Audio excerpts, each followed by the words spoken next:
अस्सलामुअलैकुम, आप देख रहे हैं प्रोग्राम एक पेज और मैं हूं फरवा वहीद। नाज़रीन, शंघाई ताउन तंजीम का पाकिस्तान की सरबराही में इजलास पुरअमन और कामयाब तरीके से इख्तिताम पजीर हो गया।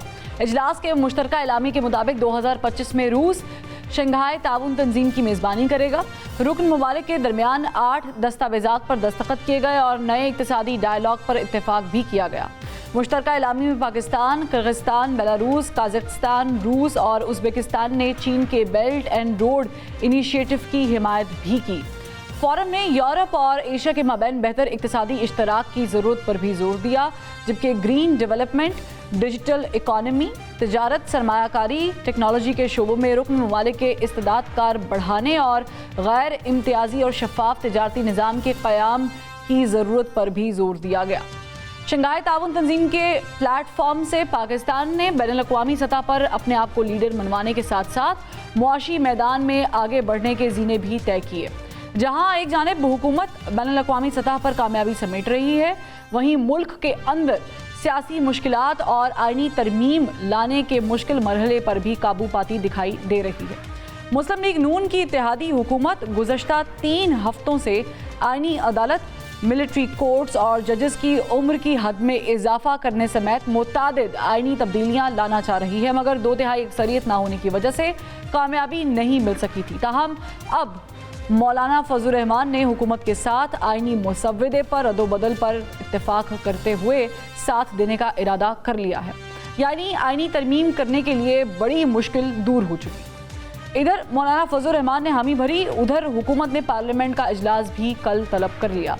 आज होने वाली पार्लियामेंट की खुसूसी कमेटी में आईनी तरमीमी मुसव्वदे पर इत्तेफाक नहीं हो सका, मगर कल दोपहर फिर से खुसूसी कमेटी का इजलास तलब कर लिया गया है। बज़ाहिर आईनी तरमीम होने के तमाम मुतालबात और मामलात तय हो चुके और पाकिस्तान तहरीक इंसाफ जो आईनी तरमीम को अपने लिए डू और डाई करार दे रही थी, वो एहतजाज भी ना कर सकी और हुकूमत की नंबर गेम पूरी होने से रोकने में भी कोई खातिर खा किरदार अदा नहीं कर सकी। तो ऐसे में सवाल ये है कि आईनी तरमीम पास हो जाने के बाद पाकिस्तान के इंसाफ की मुश्किलात में किस कदर इजाफा हो सकता है। हमारे साथ पैनल मौजूद है, मैं इंट्रोड्यूस करवा देती हूँ। मैं ज्वाइन किया है मुस्लिम लीग नून से बिलाल अजहर कियानी साहब ने, इनके साथ साथ पाकिस्तान पीपल्स पार्टी के सीनियर रहनुमा कादर मंदोखिल साहब भी हमें ज्वाइन कर चुके हैं। कादर मंदोखिल साहब, आपसे आगाज़ करते हैं। एक तो ज़ाहिर है कि बहुत बड़ी कामयाबी है, इसमें जितना पार्ट गवर्नमेंट ने प्ले किया है, बल्कि पूरी स्टेट ने प्ले किया है, पीपल्स पार्टी की भी उतनी काविशें थी जिस ऐसे तरीके से SCO का इख्तिताम हुआ है। पहले तो इसके ऊपर बात कर ले कि इससे पाकिस्तान का जो इमेज है इतने क्रूशल टाइम में वो कितना बेहतर हुआ है। बहुत शुक्रिया। यकीनन फरवा अवीद साहबा, ये काफ़ी अरसे के बाद एक ऐसी जो खित्ते के तमाम मालिक है जिसमें 4 एटमी ताकत भी शामिल है, चीन, रूस, इंडिया और पाकिस्तान। तो मैं समझ रहा हूँ कि बहुत ही एक पाकिस्तान की मईशत के लिए, खित्ते की अमन अमान के हवाले से, कोऑपरेशन के हवाले से, हर लिहाज से मैं कहता हूँ कि मौजूदा हुकूमत की बड़ी कामयाबी है। और मैं साथ साथ PTI को भी अप्रिशिएट करता हूँ। गो के इनकी सियासी कमेटी ने तो अफरा तफरी के लिए ऐलान किया था, मगर जो सीनियर लोग हैं उन्होंने उसकी मुखालफत की है। तो मैं समझ रहा हूँ कि हम आपस में जो घर में लड़ते हैं, यकीनन जो इस तरह बैनुल-अक़वामी इवेंट हो उनको उनके सामने हमें एक जा होना चाहिए। दूसरी खुशाइन बात यह है कि हमारा पड़ोसी मुल्क हिंदुस्तान को वज़ीर ख़ारजा जब आया था तो यही एक्सपेक्ट किया जा रहा था कि वो कुछ न कुछ जो है ना वो तल्ख बातें करेंगे, लेकिन उन्होंने कि जाते जाते पाकिस्तान की मेज़बानी की वज़ीर-ए-आज़म, वज़ीर ख़ारजा का शुक्रिया भी अदा किया। तो मैं समझ रहा हूँ कि हर लिहाज से एक कामयाब इवेंट था और बड़ा खुश असलूबी से हुआ है और अल्लाह करे पाकिस्तान इसी तरह चलता रहे। और इस पे पॉजिटिव चीज़ ये थी कि जब बिलावल भुट्टो ज़रदारी साहब वज़ीर ख़ारजा थे और गोवा में गए थे समिट के लिए, तो उस वक्त एक कंट्रोवर्सी सामने आई थी जयशंकर के कंडक्ट पे, लेकिन उसके बाद पाकिस्तान ने उसको बहुत खूबसूरती से निभाया है, जो समिट इख्तिताम पजीर हुआ है। लेकिन कादर मंदोखिल साहब, अब लगता है कि हुकूमत इज़ बैक टू वर्क। तो ये जो कल इजलास तलब किया गया है सेनेट का 3 बजे और कौमी असम्बली का, उससे पहले ज़ाहिर है कि पार्लिमानी कमेटी का इजलास भी होगा, इत्तेफाक क्यों नहीं हो सका आज जो कमेटी बैठी उस पर? अच्छा, पहली बात तो ये कि जो आपने बिलावल भुट्टो साहब की बात की, यकीनन बिलावल भुट्टो साहब ने कल ये बात भी कही है कि जो हिंदुस्तान का हमारा वो रवैया नहीं होना चाहिए। अगर वज़ीर ख़ारजा हिंदुस्तान ने कुछ तल्ख़ बातें भी की है तो हमें इसको मेहमान समझ के माफ़ कर देना चाहिए। तो ये एक बड़ी बिलावल साहब की तरफ से एक वो कहते हैं कि अच्छी एक बेहतरीन बात थी, जिसमें और यकीनन ये सारी चीज़ें नहीं हुई और अच्छी बात है। बाकी जो आपने कमेटी की बात की वो आपने भी न्यूज़ देखी होगी उस हवाले से, क्योंकि ये एक इंटरनेशनल या खिते का जो इवेंट हो रहा था तो उस हवाले से रास्ते बंद थे तो बहुत सारे मेम्बरान पहुंच नहीं सके। तो कल वो खसूसी कमेटी का इजलास भी है, 1:30 बजे काबीना का इजलास है और उसके बाद सेनेट और कौमी असम्बली का इजलास भी है। तो आपने कल जैसा देखा कि मौलाना फजल रहमान साहब तशरीफ लाए थे बिलावल हाउस कराची में और पीपल्स पार्टी और इनके बीच में जो नुकात थी उस पर इतफाक हुआ है। और आज ये मियां नवाज शरीफ साहब और शहबाज शरीफ साहब के पास गए हैं वहाँ पे और उनकी दावत पे जाती उम्र में। तो अब अगर यकीनन पीपल्स पार्टी और जमीयत उनको कायल कर सके या मुस्लिम लीग नून इन दोनों पार्टियों को कायल कर सके तो यकीनन फिर उस हवाले से कल एक मुतफ़्क़ा। अच्छा, अगर वैसे मैं बिलाल अजहर कियानी साहब को भी शामिल गुफ्तगू करती हूँ, लेकिन अगर मौलाना फजल रहमान साहब मान गए तो मुझे लगता है कि गवर्नमेंट से ज़्यादा बिलावल भुट्टो जरदारी को ये क्रेडिट जाता है क्योंकि उन्होंने बड़ी मेहनत की उनको मनाने में। बिलाल अजहर कियानी साहब, it's a good thing that India ने प्रेजेंटेशन अपनी जिसे कहते हैं रिप्रेजेंटेशन शो की, वो आए, उन्होंने रिप्रेजेंट किया जयशंकर की सूरत में। वहाँ पर तो हमने बात करने की कोशिश भी की और एक गुड जेस्चर भी हुआ, लेकिन पाकिस्तान तहरीक इंसाफ अभी भी जो कल का इजलास है उसको लेकर खुश नहीं है, जो एजेंडा आप लोग पेश करने वाले हैं। तो ये जो पहले मुलाकात हुई है इसके बारे में बताइएगा, जाती उम्रा में क्या क्या चीज़ें तय पा गई हैं आपकी? बहुत शुक्रिया जी अपनी शो में दावत देने का। देखिए, सबसे पहले तो जो आपने एससीओ का इवेंट जिसका आपने जिक्र किया है, देखिए ये बड़ा एक पाकिस्तान के लिए बड़ा फख्र का मौका था जी और लम्हा था कि इतने अरसे बाद इतना इम्पोर्टेंट मल्टीलैटरल फोरम का इवेंट पाकिस्तान में होस्ट किया। और यकीनन उसमें अगर आप इंडियन एक्सटर्नल अफेयर्स मिनिस्टर की आमद का जिक्र करें तो यकीनन आई थिंक इट्स हम उम्मीद करते हैं कि आगे हमारी जो पाकिस्तान और इंडिया के रिलेशंस में कश्मीर के ऊपर स्टांस है उसके लिए भी और ओवरऑल दोनों ममालिक की जो आगे हमने म्यूचुअल इश्यूज रिजॉल्व करने और इस खित्ते में पाकिस्तानी शहरियों के लिए भी और उस पूरे खित्ते के गरीब आवाम की बेहतरी के लिए जो हम मुश्तरका तौर पर चीज़ें हल कर सकते हैं उसकी तरफ भी आगे बढ़ने का कोई तरीक़ेकार ढूंढेंगे। और कुछ काफ़ी चैलेंजेस ऐसे हैं जिस तरह क्लाइमेट चेंज है, आप स्मॉग ले लीजिए, एक रियलिटी है, उसको अगर दोनों ममालिक मिल के टैकल करेंगे तो बेहतर नतीजे जाएंगे दोनों ममालिक के लिए। तो ये आई थिंक हम उम्मीद करते हैं कि जो एक बड़ा खुश उसलूबी से खुशाइन तरीके से ये एक इवेंट गुजरा है और हमने पूरे मेहमान नवाजी का इंडिया के हवाले से भी और अदरवाइज सारे जो ममालिक है उनके हवाले से पूरी अपनी जिम्मेदारी बड़े आसान तरीके से निभाई है। तो ये पाकिस्तान के लिए इसके काफ़ी अच्छे इसके असरात हैं बोथ इन सेवरल वेज। जो दूसरी बात आपने की है फरवा साहिबा, ये जो मुज़ाकरात चल रहे हैं जमातों के दरमियान जो बातचीत चल रही है तो उसमें आपने देखा गुज़िश्ता शाम तो मौलाना साहब और बिलावल साहब की बड़ी अच्छी एक पॉजिटिव प्रेस कॉन्फ्रेंस हुई जो आई थिंक काफ़ी एक अच्छी डेवलपमेंट थी। और आज मेरी अंडरस्टैंडिंग ये है कि एज वी स्पीक उनकी मुलाकात शायद जारी है, आज शाम में ही होनी है मौलाना साहब की और बिलावल साहब की और पीपल्स पार्टी और JUIF की क़यादत की नवाज शरीफ साहब के साथ।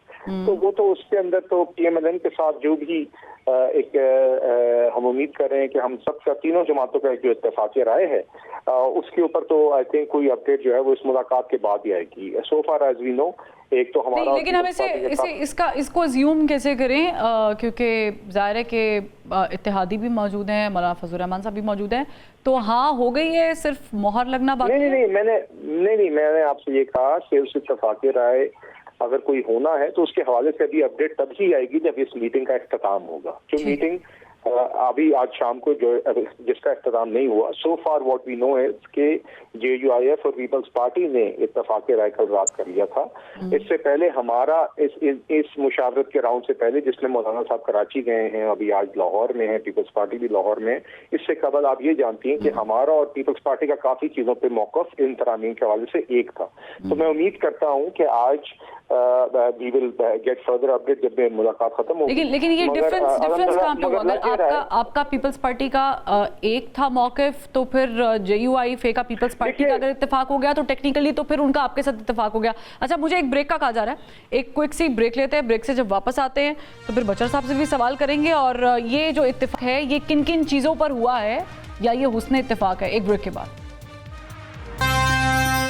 Welcome back. कादर मंदोखल साहब, ये फरमाइएगा कि अब ज़ाहिर है कि बैठक लगी हुई है और हो सकता है कि इस बैठक में एक बड़ा फैसला हो जाए, क्योंकि बहुत सारे रिप्रेजेंटेटिव्स वहाँ पर मौजूद हैं। वज़ीर आला मरीम नवाज साहिबा भी पहुँच गई होंगी, शहबाज शरीफ साहब तो पहुँच गए हैं, इसहाक डार भी पहुँच गए, पाकिस्तान पीपल्स पार्टी का वफ्द भी वहाँ पर मौजूद है बिलावल भुट्टो जरदारी साहब के साथ।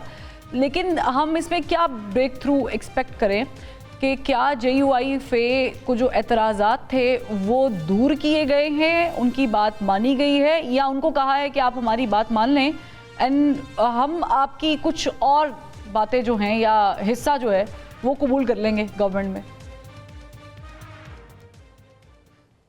मेरे ख्याल में आपने कल गालिबन प्रेस कॉन्फ्रेंस नहीं देखी बिलावल हाउस में मौलाना साहब और बिलावल भुट्टो साहब के बीच में, तो हर चीज़ तो ने क्लियर कर दी कि हमारे इत्तेफाक हो गया। अब मेन जो मौलाना साहब 2-3 दिन पहले भी ये गुजारिश की, उन्होंने कहा कि आईनी अदालत और आईनी बेंच के ऊपर अमर चल रहा है, लेकिन उसने ये नहीं कहा कि आईनी अदालत नहीं बनेगा। तो लेकिन कादर मंदोखल साहब, उनको आईनी अदालत पे एतराज़ है मौलाना फजल रहमान साहब को। बिल्कुल वो प्रेस कॉन्फ्रेंस देखी है, पीपल्स पार्टी और बिलखुसूस बिलावल भुट्टो जरदारी साहब आईनी अदालत के फ़वाइद बता रहे हैं, बता चुके भी हैं। तो ये इत्तेफाक राय की पूछ रही हूँ बात। देखिए, जब कोई प्रेस कॉन्फ्रेंस के दौरान और जब तक मुस्लिम लीग नून के साथ तय न हो जाए तब तक ये मसौदा शेयर नहीं करेंगे, तो यकीनन ये सारी चीज़ें तो नहीं बताने वाली है। लेकिन मैं ये कहूँगा कि मुझे पूरा यकीन है कि जहाँ पीपल्स पार्टी और मौलाना साहब ने इत्तफाक कर लिया है, वहाँ मुझे पूरा यकीन है कि वो मुस्लिम लीग नून को भी कायल कर देंगे। और मुस्लिम लीग नून की भी जो अगर कुछ बातें हैं, हो सकता है अगर कोई इस तरह बात हो तो हो सकता है पीपल्स पार्टी और जमीयत जो है ना वो कायल हो जाए। लेकिन उम्मीद ये की जाती है कि आज रात ये सारी चीज़ें फाइनल हो जाएंगी, और फिर जिस तरह PTI वाले कहते हैं मसौदा बताओ, तो कल काबीना से पास होते हुए आपको शेयर किया जाएगा, सबकी दुनिया के सामने आ जाएगी सारी चीज़ें। और इसमें है क्या, इस मसौदे में मैं आपको मोटी मोटी बातें बताऊँ। आर्टिकल 184(3) जहां एक डिक्टेटर के इख्तियारात है, वहां पर एक चीफ जस्टिस के आ गए। और मुझे याद है मुस्लिम लीग नून ने पिछली असम्बली से पहले उन्होंने ये बाकायदा जमा किया था बिल, उसको बाद में परसों नहीं हुआ। तो एक बिल्कुल जायज़ बात है, जहां 58(2)(b) हमने ख़त्म करा है, आसिफ अली जरदारी साहब ने अपने इख्तियारात दिए, वहां सुप्रीम कोर्ट ने एक अल्टरनेट उसका ढूंढ लिए। खड़े खड़े 63A में खड़े जो है ना वो इस तरह चीज़ों में वो वज़ीर आज़म को और दूसरा को नाइल करते रहेंगे। तो ये सारी चीज़ें, और फिर उसके बाद जजेस की अपॉइंटमेंट है। पिछली असम्बली में इमरान खान साहब के दौर में मैंने बिल जमा किया था कि ये जजेस के जो अपॉइंटमेंट है ये मेरिट पे होना चाहिए, ये चाचे मामे बांजे भतीजे चैम्बर के लोगों को अपॉइंट करना ये इंसाफ नहीं है। और जब एक चपरासी की नौकरी के लिए आप 3 मरतबा जात नस्ल इंटरव्यू और जबान पूछते हो, तो हाई कोर्ट का जज आप डायरेक्ट क्यों लेते हो? ठीक है, कादर मंदोखल साहब आपकी तरफ वापस आते हैं। बिलाल कियानी साहब, मुझे बताएं कि आपको ज़ाहिर है कि मैजिक में चाहिए, और सेनेट का भी कल इजलास है। सेनेट से अगर हम शुरुआत कर लेते तो आप इत्तेहादी प्लस JUIF 5 वो हो गए, तो आपको ये नंबर तो खैर करीब पहुंच जाएंगे, लेकिन कौमी असेंबली में जो आपका गैप है वो थोड़ा सा नंबर्स का ज़्यादा है, तो उसको पूरा करने के लिए फिर PTI की तरफ भी जा रहे हैं आप लोग?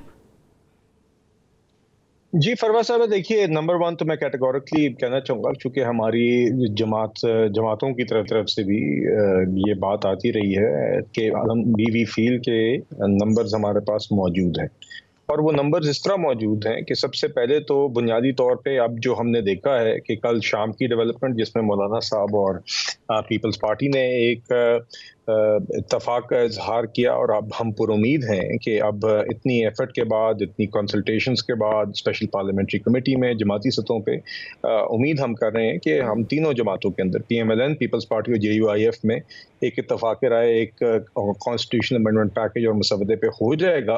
तो एक तो बेस तो आपकी वही होगी, मगर यकीनन जहाँ पे आपको नेशनल असेंबली के अंदर 2/3 of the total membership of the house चाहिए होती है आर्टिकल 239 के मुताबिक, आर्टिकल 239 ऑफ द कॉन्स्टिट्यूशन, तो दैट मीन्स कि आपको 224 कौमी असेंबली के मेंबरान की जरूरत होती है। और हम हाँ जी, और हम पुरुमीद हैं कि इंशाल्लाह हमारे पास वो नंबर्स मौजूद हैं और उसमें यकीनन हम ये भी एक पैरेलल एफर्ट जारी है कि हम 3 जमातों के अलावा इंफरादी सतह पे भी मेंबर्स को कायल करें एंड वी आर कॉन्फिडेंट इंशाल्लाह कि हमारे पास वो सपोर्ट मौजूद है कि हम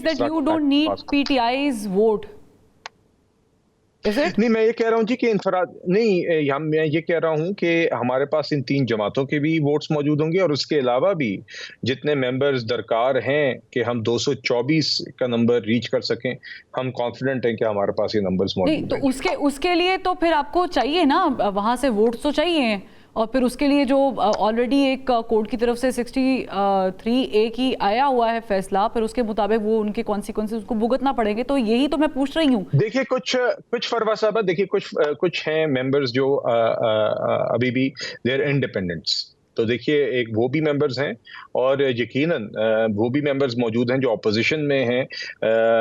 तो हम हर किसी को कोशिश कर रहे हैं इंशाल्लाह कि हम maximum possible number, maximum possible consensus इसके ऊपर अचीव करें और जितने मैक्सिमम नंबर्स हो सकते हैं। इवन होपफुली हम यानी वो बिलावल भुट्टो सरदारी साहब कहते हैं ज़मीर का वोट डलेगा। वो ज़मीर पार्टी तो खैर नहीं है, ज़मीर की आवाज़ हम PTI के दौर में भी सुनते थे जब बिल पास होने होते थे, और फिर यहाँ पर भी ज़मीर की आवाज़ चलेगी। हैविंग सेड दैट, मौलाना फजल रहमान साहब ने, आपको याद होगा जब PTI का वफ्द आया था बिलाज़र कैन साहब, और उनके साथ बाहर जब निकले थे बड़े खुशगवार मूड में, और उन्होंने मुस्तरद कर दिया था मुसव्विदा यकसरी के नहीं हो सकती बात। फिर पहले उन्होंने कहा असेंबली के फ्लोर पे कि ये फॉर्म 47 के 45 के गवर्नमेंट के साथ चलना पड़ेगा। बाद में उन्होंने कहा कि इस गवर्नमेंट के साथ फॉर्म 47 की गवर्नमेंट तो ला ही नहीं सकती, ये तरमीम कर ही नहीं सकती है।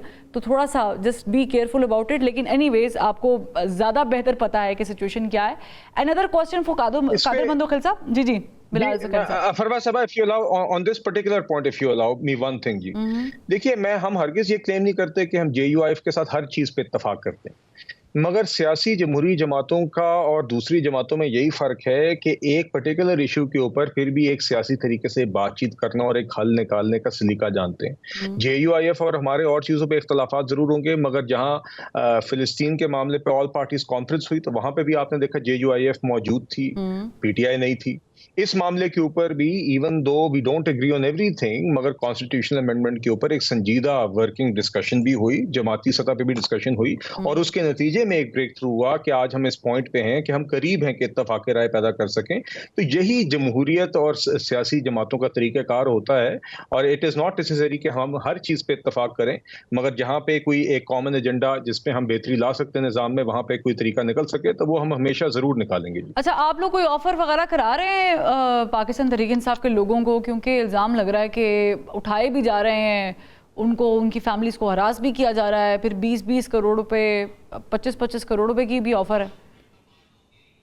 नहीं जी, कोई ऐसी बात नहीं है जी। हम बिल्कुल कायल कर रहे हैं इनफरादी सतह पे लोगों को, बिल्कुल इस अमेंडमेंट पैकेज की अफादियत के बुनियाद पे, इन रिफॉर्म्स की ज़रूरत की बुनियाद पे, और क्यों ये निज़ाम के लिए बेहतर है, तो उस बुनियाद पे बिल्कुल हम एक एफर्ट कर रहे हैं, मगर nothing of the sort that you mentioned. अच्छा, चलिए मुझे एक शरारतन सवाल पूछना कादर मंदोखिल साहब से कि जो ज़मीर की आवाज़ का वोट होता है, ये क्या काफ़ी वजनी वोट होता है? लेकिन एक ब्रेक लेते हैं, एक ब्रेक से जब वापस आएंगे फिर कादर मंदोखिल साहब से मजीद भी सवाल करेंगे। Welcome back. हमें पाकिस्तान तहरीक इंसाफ से उमैर न्याजी साहब भी ज्वाइन कर चुके हैं। उमैर न्याजी साहब, बहुत शुक्रिया। ये फरमाइएगा कि ये सारा जो एपिसोड चल रहा है और आप लोगों की भरपूर कोशिश है कि किसी तरीके से ये जो अमेंडमेंट्स की जा रही हैं इसे रुकवाया जाए, लेकिन यूँ लग रहा है कि हुकूमत के लिए बड़ा ही आसान हो गया है अपनी नंबर गेम को पूरा करना। आप लोगों ने क्या तैयारी की हुई है? ये कि आवाम के इंटरेस्ट में हो रही है लेजिस्लेशन, मतलब मकसद क्या है कि अपनी चोरी को महफूज करना। उस चोरी को महफूज करने में हम इतने अंधे हो गए हैं कि हम तमाम चीज़ों को बाला ताक करके हम इतना बड़ा अदलिया पे हमला करने जा रहे हैं, जिसके बाद जो है ना शायद इस मुल्क में अदलिया की वापसी मुश्किल हो जाए। अच्छा, वैसे मेरे लिए ये डिसाइड करना बड़ा मुश्किल है कि आप जो बात कर रहे हैं कि अदलिया पर हमला हो रहा है वो सही है या नून लीग वाले जो अदलिया पर हमले की बात करते हैं वो सही है, मेरे लिए बड़ा कंफ्यूजिंग है। लेकिन अगेन आपसे सवाल करके फिर मैं कादर मंदोखिल साहब की तरफ जाती हूँ। मुझे ये बताइएगा उमर नियाज़ी साहब कि आप लोग रोकने के लिए क्या कर रहे हैं? देखिए, सवाल वहीं खड़ा है। हमने तो देखें, वोट हमारा तो चाहिए नहीं ना, वोट तो इन्होंने पूरे करने हैं। 224 का नंबर नेशनल असेंबली में इन्होंने पूरा करना है, 64 वोट इन्हें सेनेट में चाहिए। नहीं, वो तो क्लियर है। बिलाल अजहर कैनी साहब ने बड़े आराम से पूरा फॉर्मूला बता दिया, इतने वोट यहाँ से आएंगे, इतने यहाँ से, और ये हो जाएगा। वो तो बड़े कॉन्फिडेंट है। उसमें नहीं होते जब तक आप लोगों को धौंस धांधली से, पैसे से, छांगा मांगा की सियासत नहीं करेंगे तो नहीं पूरा होगा। और किस तरह से पूरा होगा? तो बैरिस्टर साहब मुझे बताएं कि आप लोगों को कोई राब्ता, क्योंकि बिलाल अजहर कैनी साहब ने कहा कोई ऑफर शॉफर नहीं गई हमारी तरफ से, हम कोई हरास नहीं कर रहे, कुछ नहीं कर रहे। आपने सारों को लिए मुख्तलिफ चैनल्स पे एमएनएज आते रहे, शफकत अवान का बयान देखा, फिर जो है ना दूसरे ख्वाजा शिराज वगैरह सारों की स्टेटमेंट्स मौजूद है। आप खुद समझदार हैं, उनको कोरिलेट कर सकते हैं, डॉट्स को कनेक्ट कर सकते हैं। ये ढकी छुपी तो हो ही नहीं रही ना, मुल्क के साथ एक साजिश हो रही है। इस साजिश में आज खामोश है, देखिए भुगतना इन्होंने ही है। देखिए 12 अक्टूबर को ये खामोश रहे तो इनकी खामोशी जस्टिफाइड है, क्योंकि इन्होंने सोच लिया है कि इस मुल्क में अमरियत ही रहे, तो ये इनका फैसला है। पर हम तो उस फैसले के साथ नहीं खड़े, हम तो आखिरी वक्त तक आवाज उठाएंगे कि जमहूरी मुल्क है, जमहूरी इख्तियार पे फैसले होने चाहिए। और ठीक है, ये एक छोटा सा और सवाल ले ले, फिर मैं कादर मंदोखिल साहब से क्वेश्चन करती हूँ। बैरिस्टर साहब, व्हाट हैपेंड विद मौलाना फजल रहमान साहब? क्योंकि कल भी अली मोहम्मद खान साहब से मेरी बात हुई तो उन्होंने बताया कि नहीं, फ़िलहाल तक तो वो स्टांस लिए हुए हैं, और लग भी ऐसा रहा था कि बड़ा मुश्किल हो जाएगा कायल करना। आप लोगों का लॉस नहीं हुआ ये? ठीक, देखें ये तो अभी चीजें सामने आएंगी तो पता चलेगा। देखिए मौलाना साहब की अपनी जमात है, देखिए उन्होंने अपने पॉलिटिकल सिनेरियो को सामने रख के फैसले करने हैं, पीटीआई ने अपने लिहाज से फैसले करने हैं। हमारा आज भी इस चीज पे है कि 8 फरवरी का रिग्ड इलेक्शन था, इस असेंबली को, जिसको मौलाना साहब खुद कह चुके हैं कि ये जाली असेंबली है, इसके पास कोई मैंडेट ही नहीं है। आइन साजी तो बहुत दूर की बात है, इसके पास तो लेजिस्लेटिव कॉम्पिटेंस नहीं है। इसके जरिए आप आइन साजी, ऐसी आइन साजी करने जा रहे हैं कि जो 1973 के कॉन्स्टिट्यूशन को रीराइट करने जा रही है। ठीक। मैं कादर मंदोखिल साहब, बहुत सारे इनिशियली इस चीज़ों पे इख्तलाफ थे मौलाना फजल रहमान साहब की तरफ से। ज़ाहिर है कि उम्र की हद और ये तयन पर था, कॉन्ट्रडिक्शन थी इस चीज़ पे। बिलावल भुट्टो ज़रदारी साहब ने खुद ये कहा कि हम उम्र के ऊपर शायद ना बात करें, लेकिन अपॉइंटमेंट के ड्यूरेशन पर बात की जा सकती है। फिर आईनी अदालत के ऊपर बात थी। एक और चीज़ है मिलिट्री कोड, क्योंकि ज़ाहिर है कि मुसव्वदा आएगा, शेयर होगा तो उसके बाद बात की जाएगी, लेकिन ये एक कयास है कि मिलिट्री कोर्ट में ट्रायल पर भी बातचीत की गई है मुसव्वदे पर, उस पर भी इत्तेफाक कोई हुआ है, नहीं हुआ है, या ये ऐड है या नहीं है? मेर नियाजी साहब, ये जरा ये बता दे, ये आइन रीराइट की बात की, आइन रीराइट तो आपके उस 8 जजेस ने की है। आपके आइन रीराइट आर्टिकल 51 सब क्लास 6C तो आपकी 8 जजेस ने किया है, जिसने आपके हक में फैसला दिया कि 80 पीटीआई, मेरा और क्यानी साहब की जमीन का झगड़ा चल रहा है और जमीन दे दी है आपको। ये फैसले पाकिस्तान में नहीं होते हैं। और सिर्फ अपनी जो जूनियर जज है, यानी बेंच के जो जज है, उनके इख्तलाफी नोट को इतना उसको तज़यीक का निशाना बनाया, वो कहते हैं आइन से तजावज कर दिए। क्या आपने आइन से तजावज नहीं किया? सही। और फिर आपने ये कहा कि 80 पीटीआई के लोगों को आपने धमकी दी है, वो पीटीआई कहां से आ गई? दूसरी बात यह कि वो अपने चीफ जस्टिस के अहकामात को नहीं मान रहे, वो सदर पाकिस्तान के ऑर्डिनेंस को नहीं मान रहे जो वज़ीर-ए-आज़म के एडवाइस पे होता है, और कहते रहे मेरे गलत फैसला जो ना वो आप मान लो। ऐसा तो नहीं हो सकता है। ठीक है, सही बात कर रहे हैं आपके मुसव्वदा। बिल्कुल, मैं चाहूंगी बैरिस्टर साहब इसका जवाब दें। बिलाल अजहर कैनी साहब भी वेट कर रहे हैं। सही कह रहे हैं आप, मुसव्वदा मंजर यहाँ पर नहीं आया। वो तो हमें पहले से ही पता है कि जब आप लोगों ने पहले गवर्नमेंट ने कोशिश की तो उस दिन उनको भी नहीं पता था कि मुसव्वदा कहाँ से आ रहा है और कौन सा मुसव्वदा है।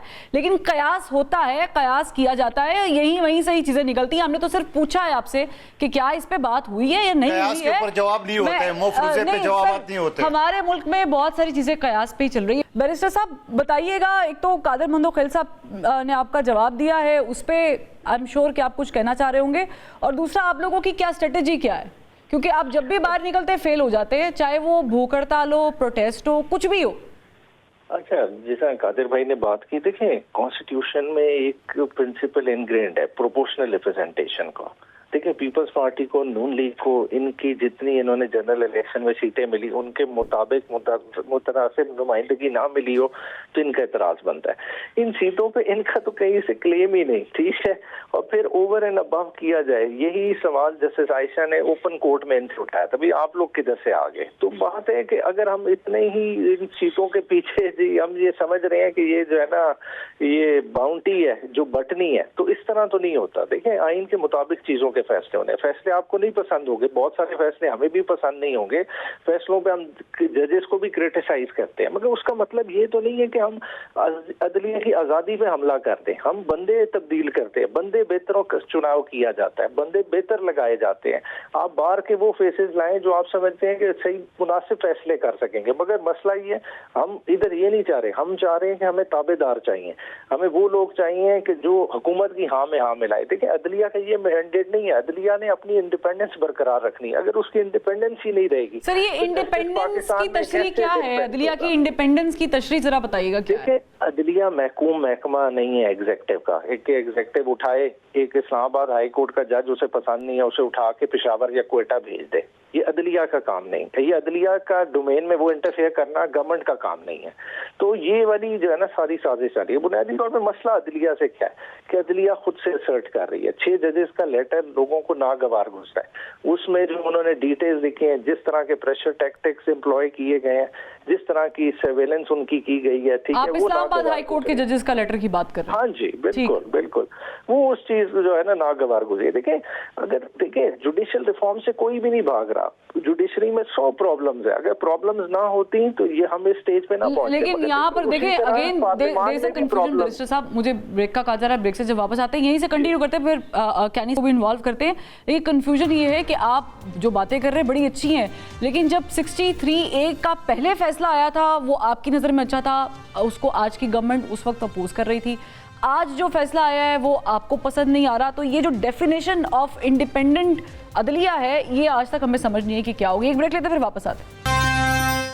Welcome back. राना सनाउल्लाह साहब ने मेरे प्रोग्राम में कहा था कि अगर ये अमेंडमेंट्स नहीं भी होती तो गवर्नमेंट को कोई ख़तरा नहीं है, लेकिन चूंकि अब गवर्नमेंट बहुत करीब पहुंच चुकी है, अगर ये हो जाती है तो उसके बाद पाकिस्तान तहरीक इंसाफ का अगर कोई रिएक्शन आता है तो उसे आपकी गवर्नमेंट क्या वैसे ही डील करेगी जैसे हम देख रहे हैं, शेल्स चलेंगे, लाठीचार्ज होगा, या कोई टेबल टॉक भी हो सकती है? कादर मंदोखिल साहब, क्या आइडियल सिचुएशन क्या होनी चाहिए? आइडियल सिचुएशन तो ये होनी चाहिए कि जहां मौलाना साहब के बारे में पीटीआई दावे कर रहे थे कि वो हमारे है माजी में गाली गलोच कर रहे थे, और अब मुझे पूरा का पूरा यकीन है कि कल मगरिब के बाद एक मरतबा फिर गाली गलोच ब्रिगेड जो है ना वो मौलाना साहब की तोपों की तरफ तोपों का रुख हो जाएगा पीटीआई का। लेकिन क्या होता है कि उमेर न्याजी साहब खुद MNA है, उनके लोग हैं जहाँ मुंतखब किए, और असम्बली में वो है, जाली है या असली है? अगर जाली है तो क्यों बैठ रहे हो?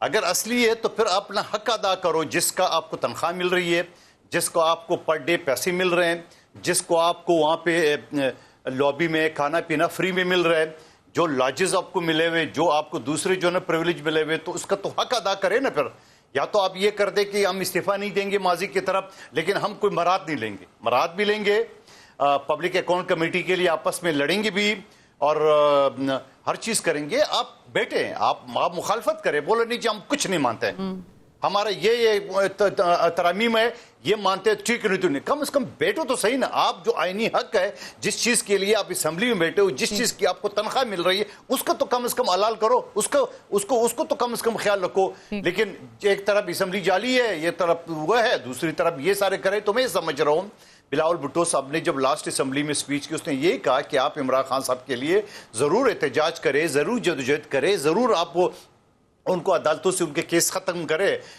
लेकिन साथ साथ असेंबली में आप अपने हल्के के लोगों को 8-10 लाख लोगों ने आपको मुंतखब किया है, उनकी मसाइल की बात करें, उनकी हुकूक की बात करें। आप देख ले फलस्तीन में जहां 42,000 से ज्यादा फलस्तीनी शहीद हुए हैं, वहां भी ये नहीं बैठे, मैं तो ये कहता था इनके साथ दूसरे में उमेर न्याजी साहब को चले मैं चाहती हूँ ये क्यों नहीं बैठे, ये बहुत बड़ा क्वेश्चन है, बैरिस्टर साहब भी इसका जवाब देंगे। लेकिन कियानी साहब ये बताइएगा कि हम यहाँ पर गुफ्तगू कर रहे थे जब आगाज किया था प्रोग्राम का कि इंडिया की तरफ से जयशंकर का आना, पाकिस्तान और इंडिया के बीच में शायद बात हो सके वगैरह वगैरह, आप इसका आगाज घर से कब कर रहे हैं? पीटीआई के लोगों को टेबल पे बिठाकर उनसे बातचीत कब कर रहे हैं?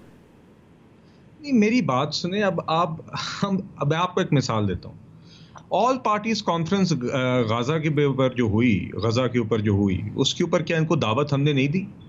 क्या गाजा फिलिस्तीन के ऊपर जो मजालिम ढाए जा रहे हैं उससे ज्यादा यूनिफाइंग मामला पूरे मुल्क में कोई ऐसा है जिसके ऊपर पूरी कौम मुत्तफिक है? तो ये वो जमात जो कहती है कि हम सियासी जमात हैं, कौमी मफाद में बात करते हैं, अगर फिलिस्तीन जैसे मामले के ऊपर भी वो बाकी सियासी जमातों के साथ नहीं बैठ सकते तो फिर अब आप बताइए किसका क्या हल है? हमने अभी इस कॉन्स्टिट्यूशनल अमेंडमेंट के लिए एक स्पेशल पार्लियामेंट्री कमेटी का क़याम किया हुआ है, उसमें पीटीआई मौजूद है।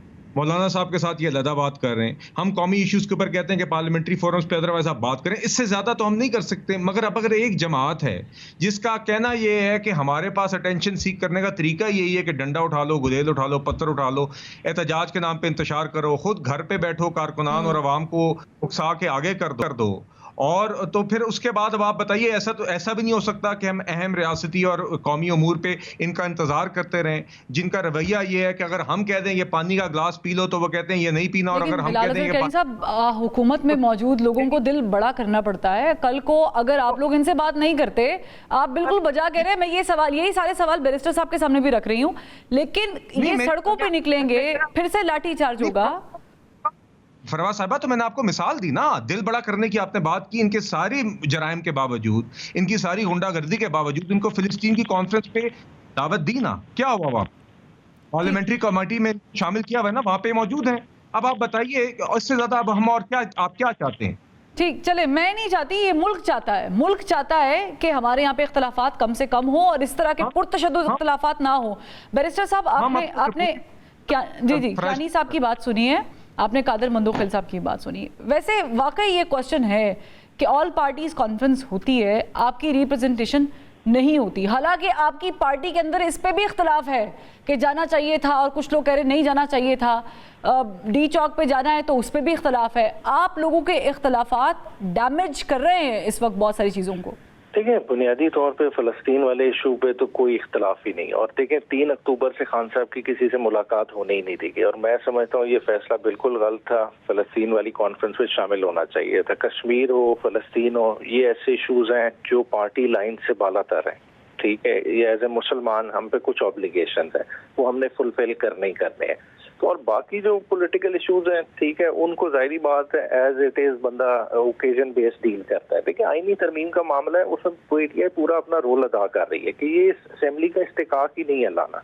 बात है कि देखिए, ये ला किस लिए रहे हैं? ला रहे हैं अपनी चोरी छुपाने के लिए। जिस चोरी को छुपाने के लिए इन्होंने पहले पोस्ट लेजिस्लेशन, तो उन्होंने आपको खुसूसी कमेटी में आने की दावत दी, आप लोगों ने क्यों नहीं गए वहाँ? देखिए, बात है, हमारा तो स्टांस क्लियर है। देखिए, सेनेट कंप्लीट है, किधर कंप्लीट है? रिजर्व सीटों वाला फैसला आज तक इम्प्लीमेंट हुआ नहीं हुआ। 85 से ज्यादा इलेक्शन पिटीशंस पेंडिंग है, आज तक उन पे कोई फैसला हुआ नहीं हुआ। मौलाना साहब के साथ मुज़ाकरात किस चीज़ के कर रहे हैं? मौलाना साहब से तो जनरल उन्हें भी हम इसी चीज पे कन्विंस कर रहे थे। मौलाना साहब तो चीजों को वाटर डाउन करके ले आए। वो तो कहते हैं कि जी बेंच, आईनी बेंच होना चाहिए। तो आईनी बेंच तो आने वाले चीफ जस्टिस साहब खुद भी बना सकते हैं, उसमें तो कोई इश्यू ही नहीं है। बात है ओवरऑल अपनी कॉन्स्टिट्यूशन की स्कीम ऑफ थिंग देखें। आईनी अदालत सुप्रीम कोर्ट की सूरत में मौजूद है। आज आपको चेहरे पसंद नहीं आ रहे, मगर देखें टाइम बदलता है। आप खाली पीटीआई को तनाजुर में रख के सोच रहे हैं, चले हमारे से आपको गुस्सा होगा, सारे मामला होंगे, मगर खुदा देखें साल बाद जिनके साथ आप बैठे हैं उन्हें आप नापसंद हो गए तो आपको कौन बचाएगा? ये जो आपने जुमला बोला ना बैरिस्टर साहब, ये वक्त वाला ये जुमला काश काफ़ी देर पहले बोल लिया जाता तो ये नौबत ही ना आती। लेकिन बहरहाल बहुत शुक्रिया बैरिस्टर साहब, आपका बहुत शुक्रिया। बिलाल असगर कियानी साहब, thank you so much. And Qadir Mandokhail साहब, बहुत शुक्रिया फॉर ज्वाइनिंग अस। नाज़रीन, प्रोग्राम का वक्त ख़त्म हो गया है। कल जाहिर है कि बहुत सारी चीज़ें क्लियर हो जाएंगी और इस दुआ के साथ कि कल जो भी हो पाकिस्तान के हक़ के लिए बेहतर हो। इजाज़त दीजिए। अल्लाह।